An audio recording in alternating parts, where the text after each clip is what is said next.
노조는 설립 20주년을 기념해 20년사 우리같이 노조 회요를 발간했습니다. 20개 사건 중심 서술과 당사자 인터뷰를 통해 쉽게 읽히는 노동운동사로 펴냈습니다.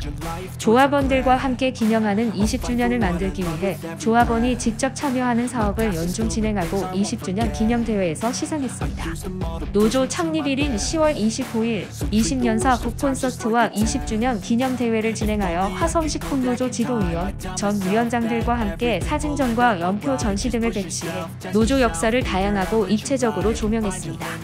조합원 참여 영상, 주제 영상, 주제 공연 등으로 노조 20년을 되새기고 자축했습니다. 노조의 사회적 역할을 확대하고 기부 문화를 확산하는 계기로 삼고자 아름다운 가게와 협약을 통해 아름다운 하루를 진행했습니다. 서울, 경기, 강원, 인천, 충남 지역 조합원들이 총 3,500여 점의 물품을 기부했습니다.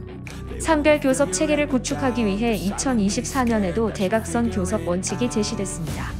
기업별 교섭 관행을 넘어 산별 노조의 교섭 체계에 대한 간부의식을 제고하는 계기가 되었으며 기업에게 산별 노조를 인정하게 하는 중요한 수단이 되었습니다. 2022년부터 제시된 2대 산별 공동요구안 관철 사업을 지속했고 국회 앞 기자회견을 열고 2대 산별 공동요구안의 의의와 현황, 제도 개선을 요구했습니다. 2024년은 산별 교섭 본격화를 위한 준비 시기였습니다. 노조는 영역별, 특성별 산별 교섭 태세 구축 사업을 제시하고 위원장이 총괄하여 영역별 교섭 담당 부위원장을 두고 조합 사무처 간부들을 배치했으며 조합 지구 영역별 교섭단위 논의 체계를 구성해 사업을 진행했습니다. 제도적 한계와 일부 부침에도 불구하고 KCC의 노조 탄압 분쇄, 여수 사내하청지회의 고용안정협약서 쟁취, 보다 높은 임금 인상 등 첫 시도에도 의미 있는 성과를 가져왔습니다. 기후위기, 산업변화 대응 및 정책 연구 사업으로 석유화학 산업의 정의로운 전환과 노동조합의 과제 연구 사업을 진행했습니다. 현재 벌어지고 있는 상황을 공유하고 예상되는 구조조정에 대한 노조 대응 과제를 도출할 수 있었습니다. 지속적으로 조합원이 늘고 있으며 조합원 수 4만을 돌파했습니다. 신규 17개 지회 중 화학 업종이 7개, IT가 6개로 전체에서 차지하는 비중이 높았습니다. 서울 디지털 산업단지를 향한 전략 조직 사업을 2년여에 걸쳐 진행하여 지역사회 RT베이스, 넷마블, 이니텍에서 지회가 건설될 수 있는 분위기를 조성했습니다. 세종 충남지부는 공단 선정 및 조직 사업을 지속하고 있으며 이 과정에서 신규 지회가 만들어지고 있습니다. 작은 사업장의 사회적 교섭 모델을 만들기 위한 2주간의 봉제인 집중 공동행동, 체육 행사를 매개체로 서울 봉제인 당사자 연대 조직 구성 노력이 이어졌습니다. 노조 지도력 강화를 위한 임원 소회를 정례화했고 주요 사업 및 지역 지부 담당 임원을 배치하며 소통을 강화하고 사업 집행력을 높이고자 했습니다. 복수노조 간부 수련회를 통해 교섭 창구 단일화 제도의 위헌성과 헌재 판결의 의미를 짚고 조직화와 투쟁 사례를 서로 공유하는 시간을 가졌습니다. 노조 집행력 강화를 위해 새로이 전국합동 상직 수련회를 진행했고 기존 조직실 회의를 전국사무처 회의로 확대 개편하여 회의체계를 확립해 나갔습니다. 전 지회 확대 간부 의무교육은 산별 노조의 단일성과 통일성을 구현하고자 총 18회의 전국 순회교육을 실시했습니다.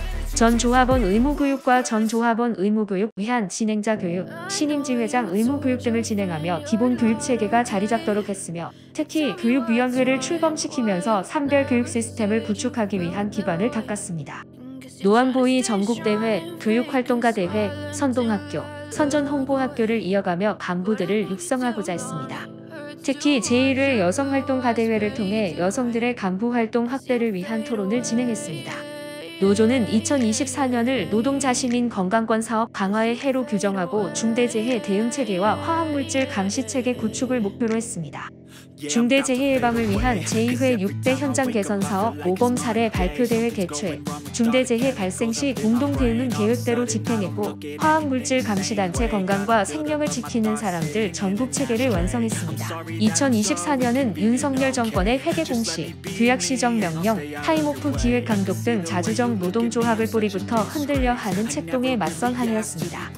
이와 관련해 노조는 공공운수노조, 금속노조와 함께 11월 전국 노동자대회 사전대회를 개최하고 타임오프 제도 폐지, 산별 교섭 제도화를 요구하기도 했습니다. 교섭 시기를 집중하여 시기를 맞춰 집중투쟁을 시도했습니다. KCC 노조 탄압 분쇄를 상정하여 집중투쟁 직전 합의를 이끌어냈습니다. 윤석열은 12월 3일 불법 개혁으로 집회, 시위 등 일체의 정치활동 금지 및 언론 탄압 등 독재를 꿈꿨습니다. 화성식품노조 조합원들은 노동자 동지들과 시민들과 함께 한밤중에 국회로 달려가 장갑차를 막아서고 계엄군 저지에 온몸을 던졌습니다. 비상계엄 해제 이후에는 내란 속의 윤석열을 탄핵시키고 체포하기 위해 투쟁했습니다. 특히 1천여 조합원 동지들의 상경투쟁은 이후 3박 4일 노숙투쟁으로 투쟁의 파고를 올리는 계기가 되었습니다.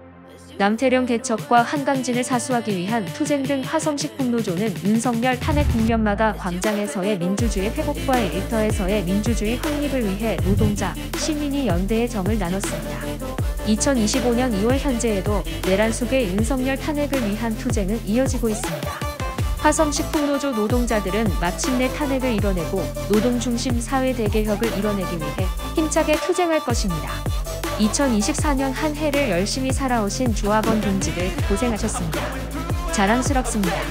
2025년도